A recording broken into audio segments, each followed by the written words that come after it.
ادیب متفکر بزرگ جهان جورج برنارد شاو گفته است صنعت کینو تنها یک نابغه را به جهان داد که آن چارلی چپلین است. وصیت‌نامه چارلی چپلین به دخترش: دخترک من، حالا شب میلاد است. همه سربازان مسلح قلعه کوچک من خفتند. برادر تو، خواهر تو خوابیدند. حتی مادرت هم اکنون خواب است. من وقتی که به این حجره نیم روشن می گذشتم قریب بود آنها را بیدار کنم.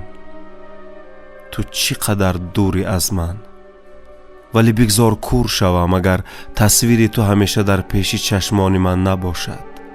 صورت تو اینجاست، روی میز اینجاست، نزدیک دل من.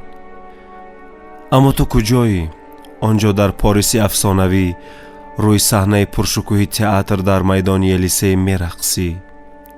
من این همه را خوب میدانم، ولی در هر حال چنین میانگارم که در این سکوت شبانگاهی شرفه پایهای تو را میشنوم. چشمان تو را چون ستاره بر آسمان زمستانی میدرخشند. من میبینم، من میشنوم تو در این نمایشنامه نورانی ایدانه نقشی شهبانوی پارس را میبازی که اسیر خانی تاتار شده است. زیبا باشو برقص، ستاره باشو بدرخش. ولی اگر تحسین و سپاس جمعیت تو را مست کند، اگر نکهت گلهای نثار شده سرت را بچرخاند، پس به گوشه بنشین و نامه مرا بخوان و به صدای دل خود گوش بده. من پدر تو هستم، جرالدینا. من چارلی چپلینم. میدونی چی شبهای را کنار کچه تو نشستم، آنگاه که تو خیلی خیلی خرد بودی و برایت از ملکه خفته، از اژدهای بیخواب حکایت کردم. و آنگاه که خواب در چشمان پیرانه من فشار می آورد، من با او ریشخند می زدم و می گفتم دور باش. خواب من آرزوی دخترک من را برباد می دهد. من آرزوهای تو را دیدم جرالدینا. آینده تو را، امروز تو را دیدم. من دختری را دیدم که روی صحنه فرشته شناور به آسمان می رقصید. شنیدم که ازدحام می گفت این دختر را می بینید؟ او دختر مسخره باز پیر است. یا دارید نام او چارلی بود؟ بله، منم چارلی. منم مسخره باز پیر. امروز نوبت توست. من با شلواری وسیع پاره می رقصیدم و تو با پیراهن ابریشمی شهبانو می رقصی.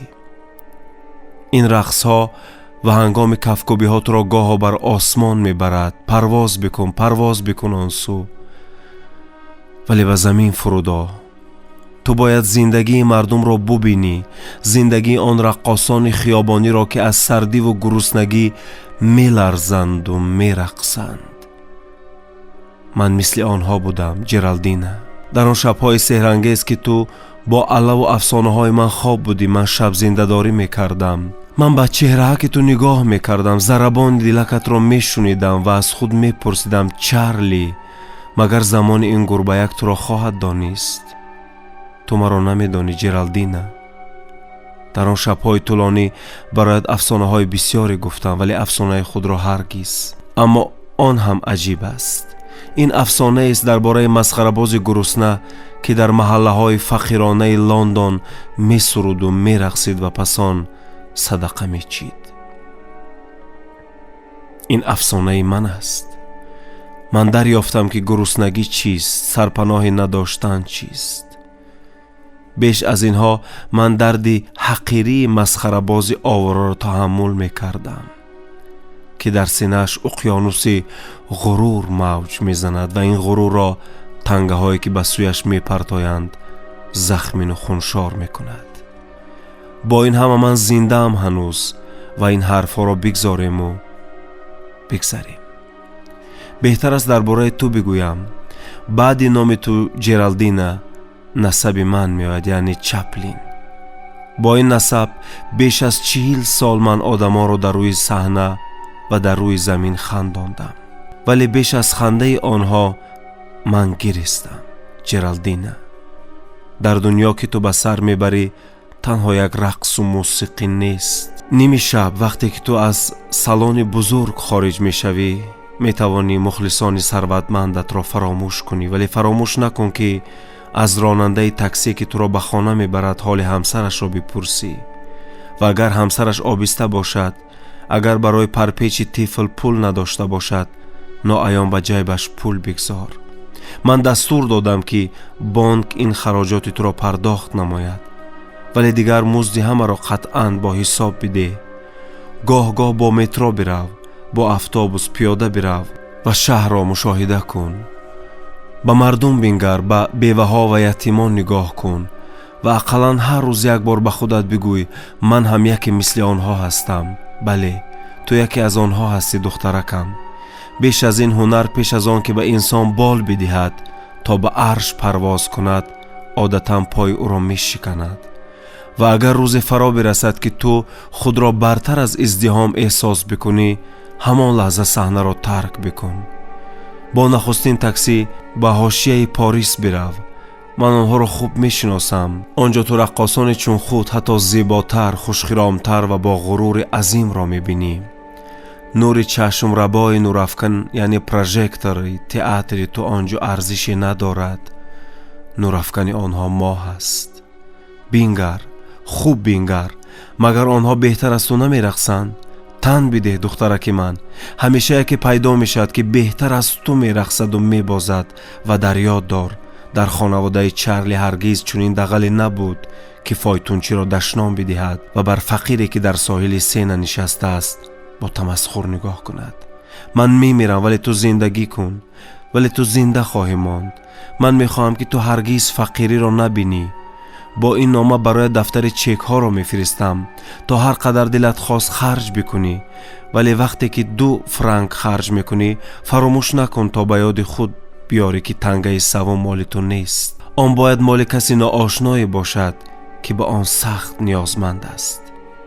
چون این کسی را تو میتوانی به آسانی پیدا بکنی. تنها لازم است که بخواهی چون این کمبغلان را دوچار بیایی و آنها را در همه جا میبینی. من با تو از پول سخن میگویم، زیرا نیروی اهریمنی آن را شناختم.